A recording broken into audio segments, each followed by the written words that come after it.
The Season 2 finale of Disney's DuckTales series saw our heroes facing off against an entire race of alien invaders in an all-out conflict for the fate of the Earth, complete with an epic space battle and a hero's welcome back home. But when the dust settled, Earth was left with an entire population of Moonlanders who had made peace with the citizens of Duckburg. Now, seemingly stranded on the Moon's planet, they are left with a choice: integrate into Earth society or find a way home. What could go wrong? Hopefully everything! This is They Put a Moonlander on the Earth.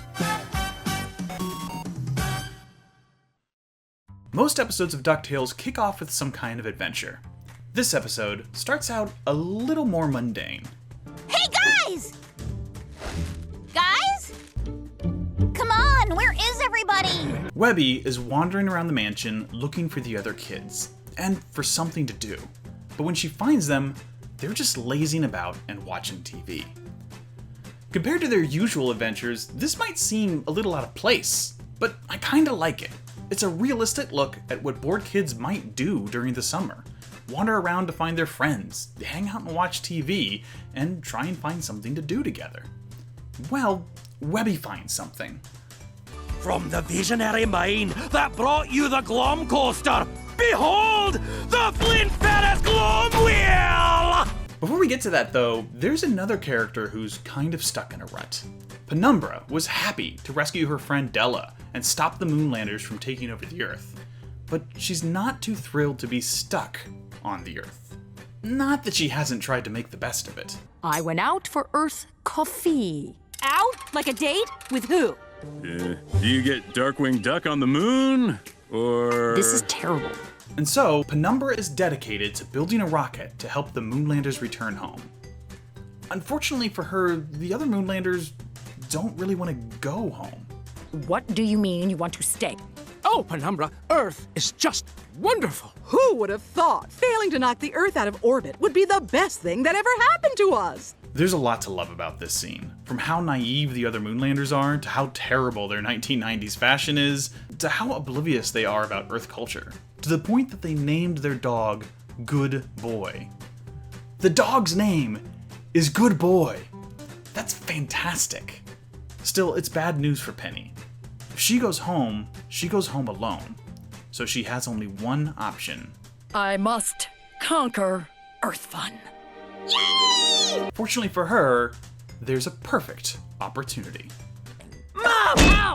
Can I go ride a death wheel at the pier so I can be famous? Sounds awesome. Oh, why don't you take Penny? Maybe teach her a little Earth fun, eh?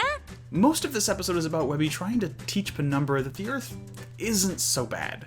Showing her how to roller skate, or go to the carnival, or play arcade games, and enjoy the leisures that the pier has to offer, from the bigger entertainment venues to simpler pleasures, like feeding the ducks. That's right, feeding the ducks. Perfection. Despite all the really fun moments in the sequence, none of it really works for Penny.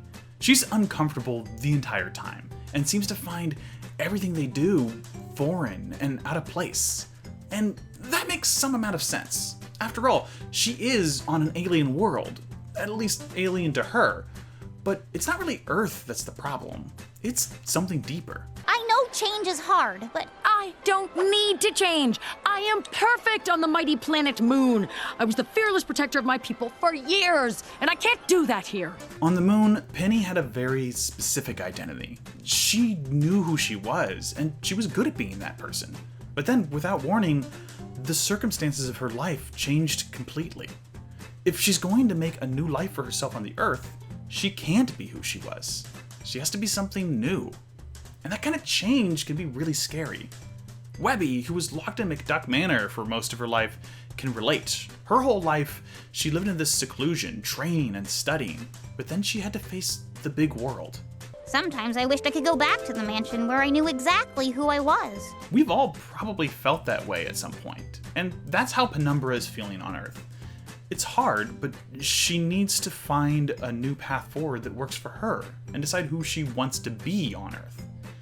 Fortunately for her, everything she loves is fighting, action, and heroism. And she lives in Duckburg, where life is like a hurricane. When Glomgold's Ferris wheel turns out to be a scheme to get revenge on Scrooge, because of course it is, and starts to fall apart and blow up in his face, because of course it does, Penny is there to spring into action and rescue her Earth friends. And it's there that she learns the kind of Earth fun she likes. Daring adventure. Good for her then that she lives with the most adventurous family on Earth. That's the short version of the plot, but a lot more happens in this episode, including a ton of great moments with Glomgold and a really fun Dewey story. But that's not really what this story is about. In a series that's typically very focused on the antics and relationships of one particular family, this episode is kind of unique. The Duck family is definitely a part of the story, but all the significant drama focuses around someone completely removed from that family. Someone who feels out of place, and as if her own family has left her behind. It's definitely a tonal shift for the series in a few ways.